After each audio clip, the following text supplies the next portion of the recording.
పౌలు కొరింథీయులకు రాసిన రెండో ఉత్తరం. దీనిని మనం రెండో పత్రిక అని పిలిచినప్పటికీ, దీనికి ముందు పౌలు ఈ ప్రాచీన కొరింథీ సంఘానికి ఇంకా మరికొన్ని ఉత్తరాలు రాసి ఉంటాడని స్పష్టం అవుతుంది.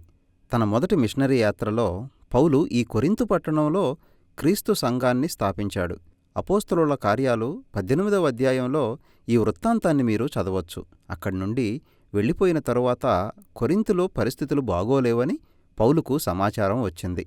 ఆ సమస్యకు పరిష్కారాలు సూచిస్తూ పౌలు మనం కొరింథీ మొదటి పత్రిక అని పిలిచే ఉత్తరాన్ని వారికి రాశాడు. ఆ ఉత్తరంలో అతడు చేసిన బోధను అనేకమంది తిరస్కరించి అతని అధికారాన్ని తోసిపుచ్చినట్టు కనిపిస్తుంది. అప్పుడు పౌలు దుఃఖంతో కూడిన సందర్శనం సందర్భంలో పౌలు వ్యక్తిగతంగా వారిని కలుసుకున్నాడు. ఆ తరువాత అతడు వేదనతో కన్నీళ్లతో రాశాను అని చెప్పిన ఉత్తరాన్ని వారికి పంపించాడు. ఈ ప్రయత్నాలన్నీ జరిగిన తరువాత కొరింథీయుల్లో అందరూ కాకపోయినా ఎక్కువమంది వారి తప్పిదాన్ని గ్రహించి పౌలుకు క్షమాపణలు చెప్పారు. తమతో తిరిగి సమాధానపడాలని వారు కోరారు. కాబట్టి వారి పట్ల తన ప్రేమను, తన బాధ్యతను రూఢీపరుస్తూ పౌలు ఈ ఉత్తరం రాశాడు. ఈ ఉత్తరంలో 3 ప్రధాన భాగాలున్నాయి. ఒక్కొక్క భాగం ఒక ప్రత్యేకమైన అంశాన్ని చర్చించాయి. మొదటిగా పౌలు కొరింథీయులతో తన సమాధానాన్ని ఖాయం చేసుకున్నాడు. తరువాత 8, 9 అధ్యాయాల్లో అతడు వారు మరచిపోయిన దాతృత్వం అనే గుణం గురించి చర్చించాడు. చివరి అధ్యాయాల్లో తనను ఇంకా అంగీకరించక తిరస్కరించిన వారిని సవాలు చేస్తున్నాడు. అదంతా ఎలా జరిగిందో మనం ఈ ఉత్తరం చదివి తెలుసుకుందాం.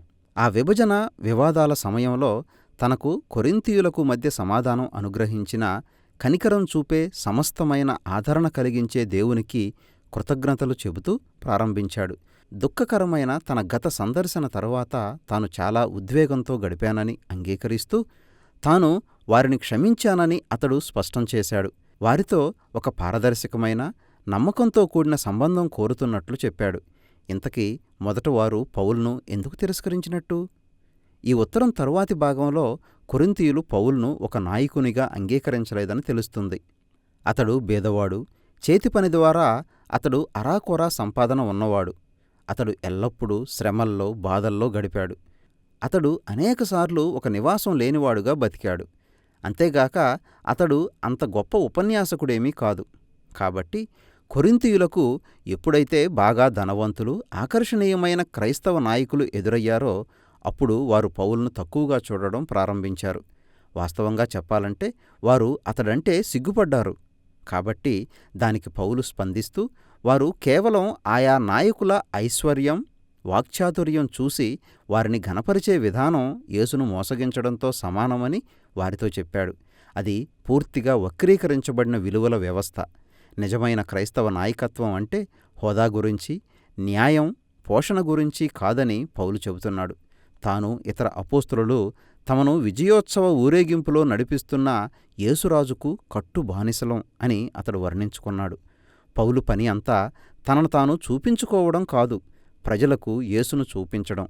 ఆ తరువాత పౌలు తన అధికారాన్ని, అర్హతలను రుజువు చేసుకోవడానికి ఏమైనా కొన్ని సిఫారసు ఉత్తరాలను చూపించాలని కొరింథీయులు కోరిన విషయాన్ని ప్రస్తావించాడు. పౌలు దృష్టిలో అది చాలా హాస్యాస్పదం.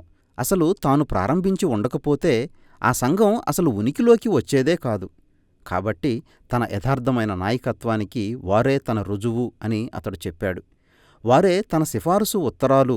అతడు తెలివిగా ఇర్మియా, యెహెజ్కేలు ప్రవక్తల గ్రంథాల్లో దేవుడు తన నూతన నిబంధన ప్రజల హృదయాలపై తన సిఫారసు ఉత్తరం రాశాడని ఉన్న మాటలను ప్రస్తావించాడు.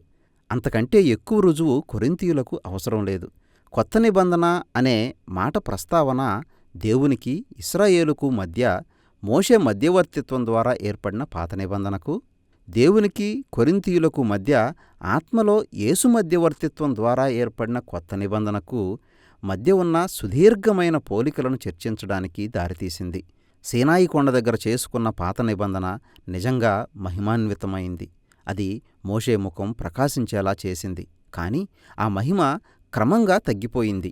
అదేవిధంగా ఆ నిబంధనలోని నియమాలు నిజంగా ఇశ్రాయేలును మార్చడంలో ప్రభావం చూపలేదు. అయితే దానితో పోలిస్తే ఈ కొత్త నిబంధన మరింత మహిమాన్వితం. ఎందుకంటే పునరుద్ధానుడైన యేసు నిరంతరం నిలిచే దేవుని మహిమాస్వరూపం. యేసు ఏ విధంగా నమ్మకమైనవాడో ఆ విధంగా ఉండడానికి ఆయన ఆత్మ ప్రజలను రూపాంతరం చెందిస్తూ ఉన్నాడు. ఇదంతా అద్భుతంగా ఉంది. దేవుని మహిమను పంచుకోవడాన్ని కోరుకోనిదెవరు? పౌలు కొనసాగిస్తూ సిలువలోని వైరుధ్యం, మహిమ, విజయం గురించి కొరింథీయులు కలిగి ఉన్న ఆలోచనలను ఏ విధంగా తలకిందులు చేసిందో వివరించాడు. ఎందుకంటే యేసు తన శ్రమలు, సిలువ మరణం ద్వారానే మహిమగల రాజుగా హెచ్చించబడ్డాడు. సిలువలో యేసు దేవుని రక్షణను వెల్లడి చేశాడు. మానవుల్ని దేవునితో సమానపరచడానికి ఆయన ఈ లోక పాపాల కోసం మరణించాడు. కానీ సిలువ ఇంకా ఎక్కువే చేసింది. అది దేవుని స్వభావాన్ని వెల్లడి చేసింది. ఆయన పూర్తిగా ఇచ్చివేసుకునే దేవుడు.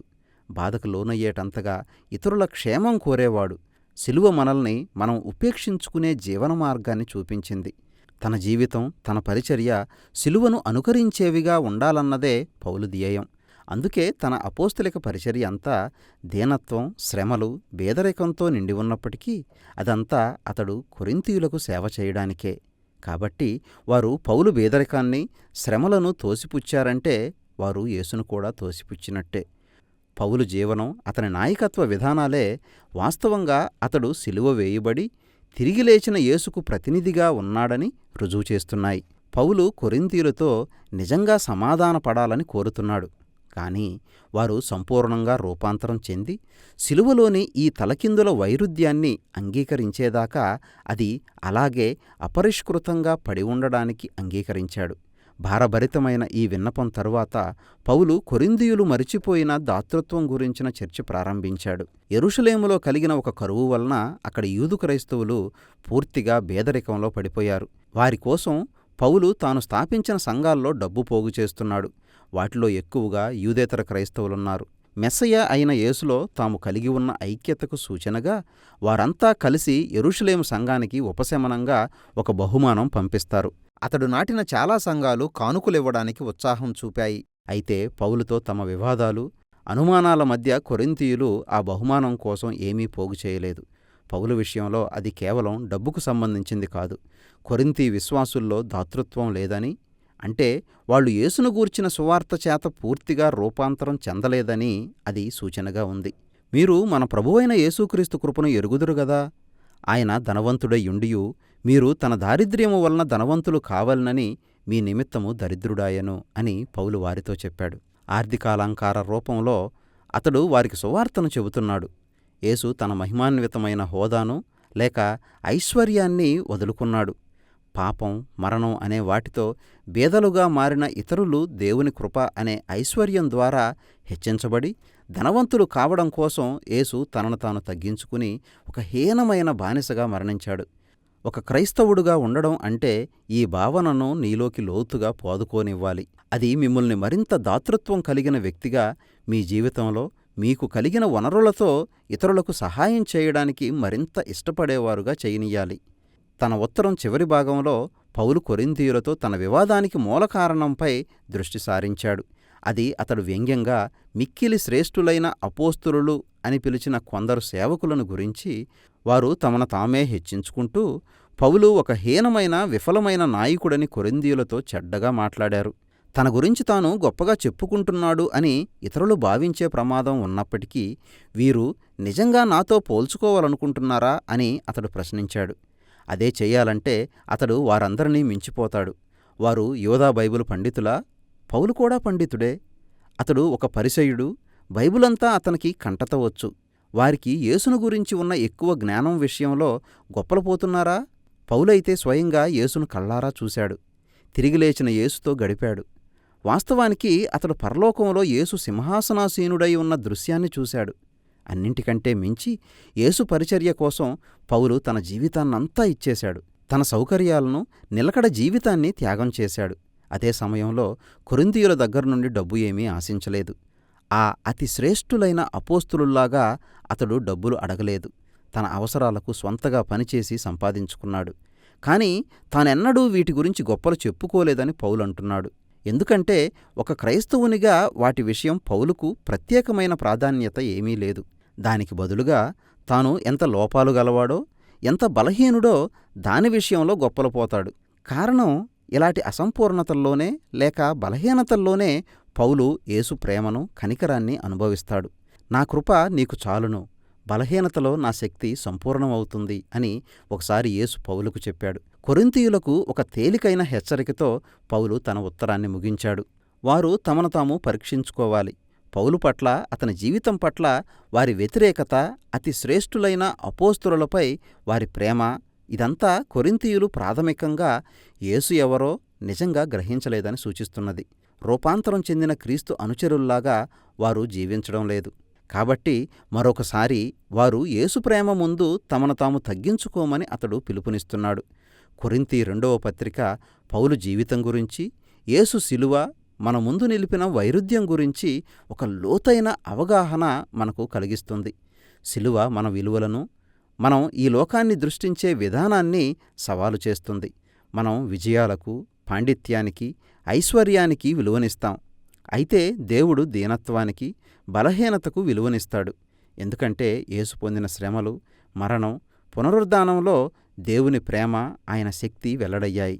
యేసు చూపిన శిలువ అనే జీవన మార్గాన్ని అందిపుచ్చుకుని దానిని తమదిగా చేసుకోవడానికి, యేసు అనుచరుల్ని బలోపేతం చేయడానికి కావలసిన ఆత్మ రూపాంతర శక్తిని, ఆయన సన్నిధిని శిలువ విడుదల చేస్తుంది. కొరింథీ 2వ పత్రిక సారాంశం ఇదే.